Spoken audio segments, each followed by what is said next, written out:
Hi, I'm Greg Hall. So this is a video of me catching a Dungeness crab. So you can see the Dungeness crab on the top left corner.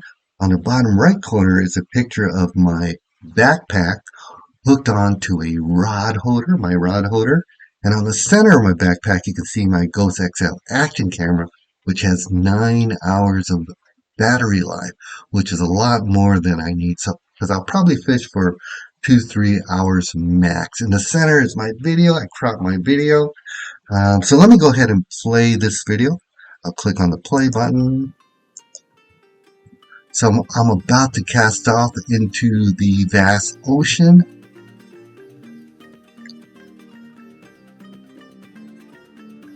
So I'm plugging, so I'm constantly casting and reeling, casting and reeling.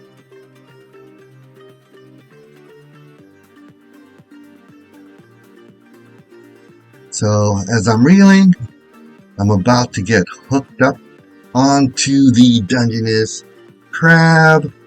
Right there, right there. So I know it's a crab. It's either a crab or seaweed or a small leopard shark because it's like dead weight, as opposed to a perch or a striped bass, which jiggles.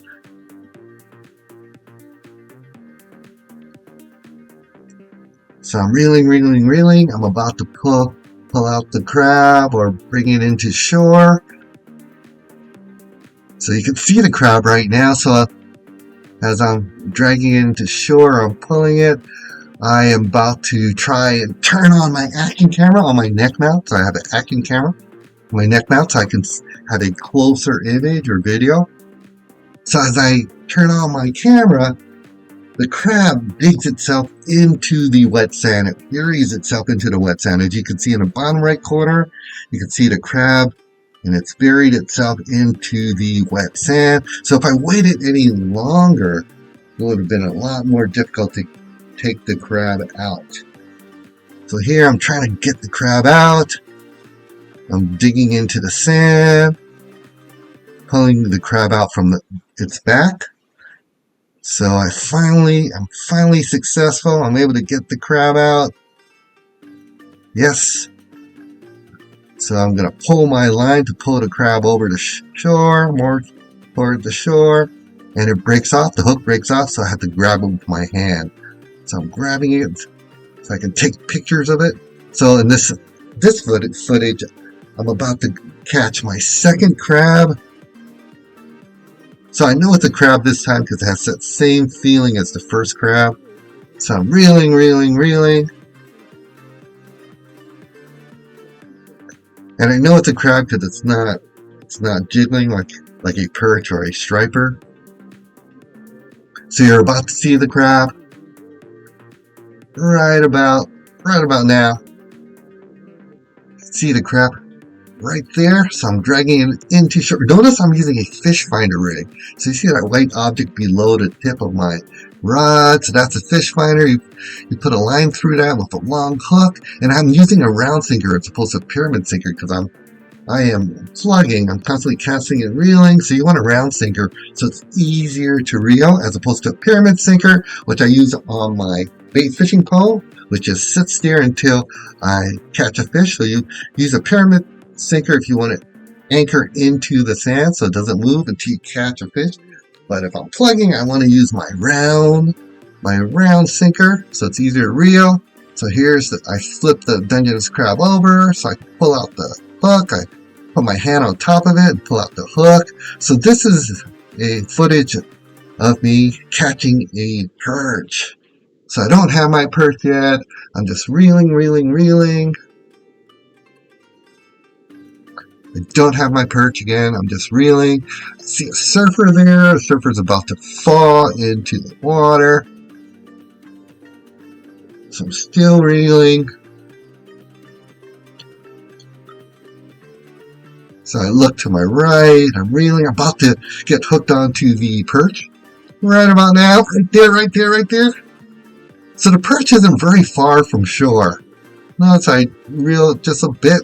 And you can see the perch right away.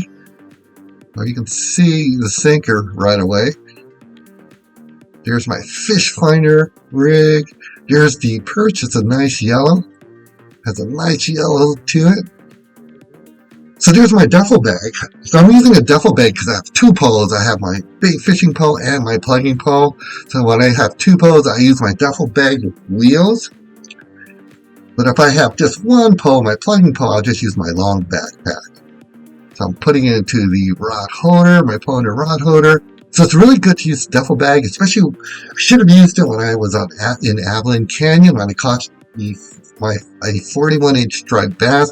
It would have been easier to lug that fish because in Avalon Canyon you have to climb up the rocks and it's about more than half a mile just to walk up the zigzagging road. If I have my duffel bag, it's easier to drag as opposed to my backpack, which is, it makes it a lot heavier. It hurts my back. That's the perch. On this last footage, I'm gonna catch another perch.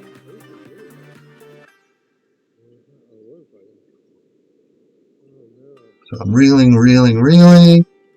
And this perch is pulling a little bit of drag, so I know it's a big perch. So the biggest perch I've ever caught is 17 inches. That's the biggest perch I've ever caught. And it was pulling drag like crazy. I thought it was a striper. So this perch is pretty big. It's like 13 or 14 inches. So I'm dragging it. And this perch, I cannot lift it like I did on the first perch, on the perch you saw earlier.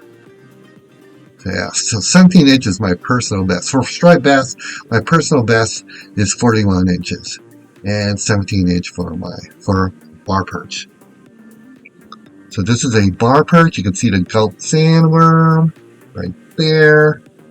So right now I'm using my iPhone. Here's a picture of the 13 or 14 inch perch. And now I display this on the very end. And that's because I upload this to YouTube. And in YouTube, I have my end screen that references links, has images of other links, other videos. And I don't want it to interfere with the normal or the main footage. So that's why you see that there in the very end. So that's pretty much it. So right now, I just recently learned how to crop the video and place images onto the video display. So yeah, I hope you enjoyed this video. Thanks for watching. So let me close this guy, stop recording,